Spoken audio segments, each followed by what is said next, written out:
Okay, guys. Yes, this is a second video.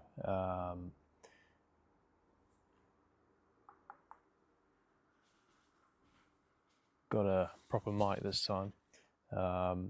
Yeah, so in this video, I'm going to talk about how I overcome my diabetes and how I went from 15 units to taking 15 plus units to taking 1 unit for each meal. So yeah, I'm going to just briefly outline this. Yeah, so I was diagnosed. I think it was 2019. So yeah, not a good year for everyone because of the pandemic and everything. But yeah, it really came out of nowhere when I was diagnosed. I was kind of just finishing uni at the time, which was another experience in itself. And I just remember losing a lot of weight, craving sugary drinks, orange juice, Coke, drinking this stuff quite late at night. And then I think the final thing that made me realise I had something that wasn't quite right was I was getting shooting pains up and down my body. So after that, I thought I should probably see a doctor. So I had an appointment with a local GP. They took my blood test and they saw that there was very high ketone levels, and obviously my sugar was way high. I'm pretty sure it was, I don't know, 25, 27 or something like this, which is definitely not normal. So I was rushed to A&E after that.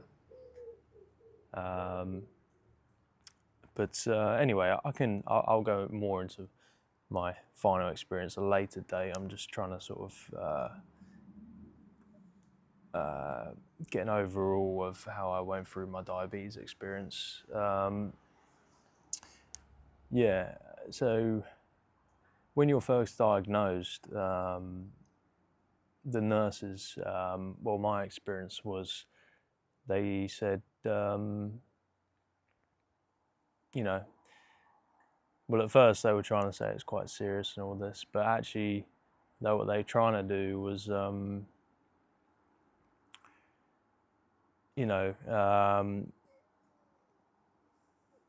to keep you upbeat about the situation. They were trying to say, don't worry, this isn't going to affect your life. You can eat whatever you want.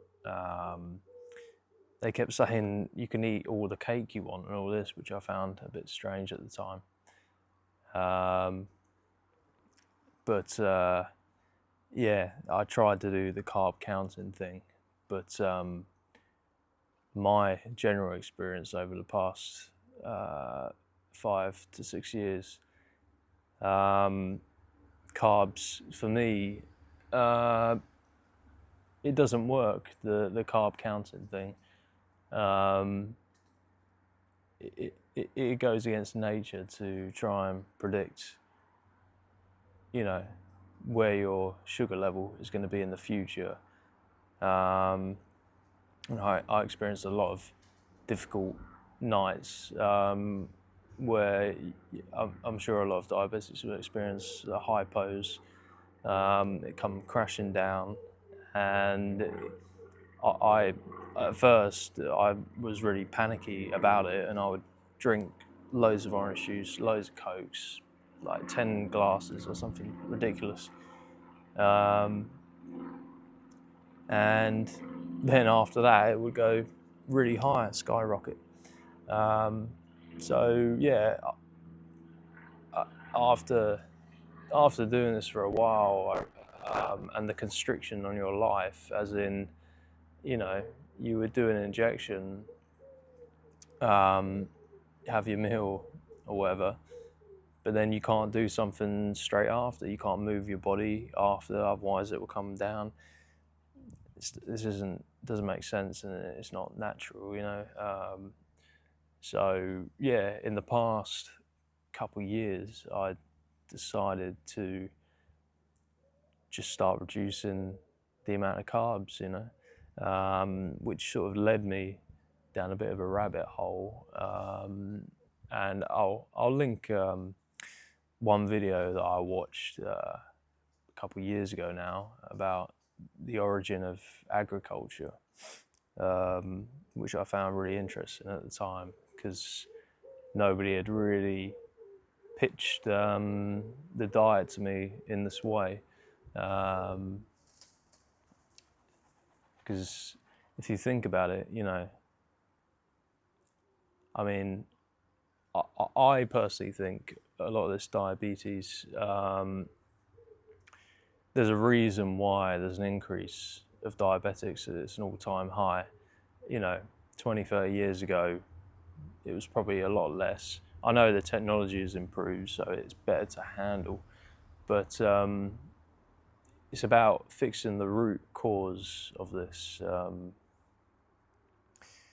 You know, currently the diabetic system is to just fix the symptoms, and a lot of medication in general is this, you know. But I personally think diabetes, in a way, is an intolerance to carbohydrates and the modern diet. You know, I think some people just haven't adapted to certain foods, certain chemicals in the current system, you know. And also us moving away from local farming. We're all dependent on these massive supermarkets. Your freedom's being taken away, literally, in a lot of ways in our lives, but specifically, especially in diet, you know. And I think we have to try and reclaim this, because, yeah, I just think some people shouldn't be eating the amount of carbs that they are. And I was told when I first was diagnosed that I should be eating 70 grams of carbs per meal. That was, I asked the nurses when I was diagnosed, how much should I be eating for each meal? And they said that. He said you should be eating at 70 grams of carbs each meal, which looking back at it now is kind of laughable. But at the time, I didn't know anything about this. You know, when I was diagnosed, I didn't know anything about diabetes or any. I was just a regular guy eating, you know, KFC, not caring, and in a way, my diagnosis has actually made me way healthier, I think. That is one of the benefits of it. It's a bit of a gift and a curse. So I'll start showing you guys actually some of the meals that I prepare now, just so you can get an idea of what I'm eating on a regular basis. I'm also going to show you guys some photos of me from a few years ago compared to now. Obviously, I'm still working on my physique. It's not quite where I want it to be, but I think I'm a lot happier where I am now compared to a couple of years ago. And I think obviously, I mean, thankfully, I picked up going to the gym a couple of years ago, and this dramatically helped my diabetes, because I think you guys have to realize that there's a deep connection to testosterone and insulin. They work almost opposite to each other. High insulin dramatically decreases testosterone, and vice versa. This has to be understood, especially in males. I mean, actually, for women, testosterone is still good in a moderate amount. It would really help a lot of women. For some reason,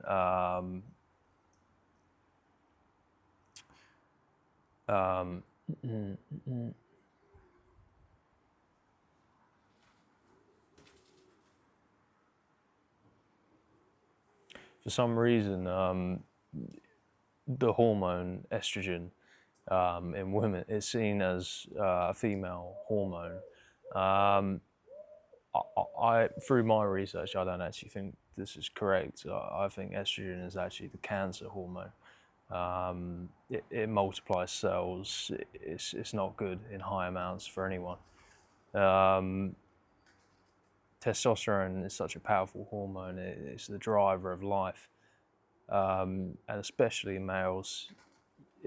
There's no reason why you shouldn't want to try and optimize this. It's just going to make you feel way better. You're going to live a much better life. And I know we all have difficulties in life, which stops us from reaching our peak, really, of what we could be. Yeah, I mean, we all have many difficulties in life, which stops us from gaining this optimal testosterone levels. Even me, I mean, I'm quite a disciplined guy, but I still fall short every now and then. You get a bad night's sleep, or you don't go to the gym, you eat something quite not right, especially if you're eating outside. I sound like a real insular guy here, but I do go to restaurants and stuff, but I generally don't like going because I know that the majority of restaurants, they're cooking with not olive oil, they're cooking with lots of seed oils, canola oil, and seed oil, which actually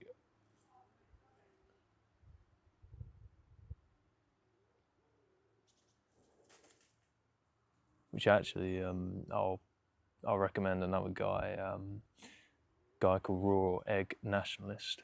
I watched a video of his, which also inspired me a lot into my new diet. But only a few years ago, these oils were used for paint thinner or machine lubricant, and now it's put straight into our modern day diet, which is not good, I don't think. But yeah, so obviously this is what I'm trying to say. I mean, I think normal guys, it's not in their nature to dissect everything down to the nth degree.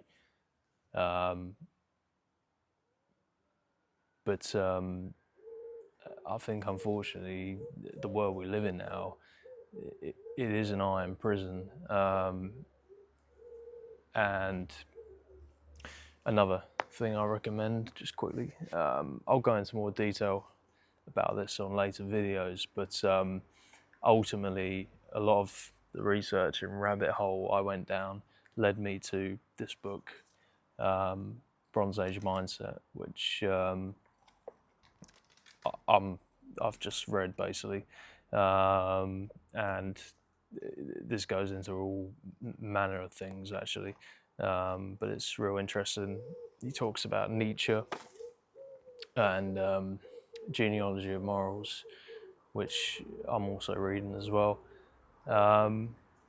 So yeah, I mean, it's quite amazing that this diagnosis has really, it's opened my mind to a lot of things which in hindsight I would have encountered living the normal life, because I look around, especially at work and stuff, and I see how people live, how people eat.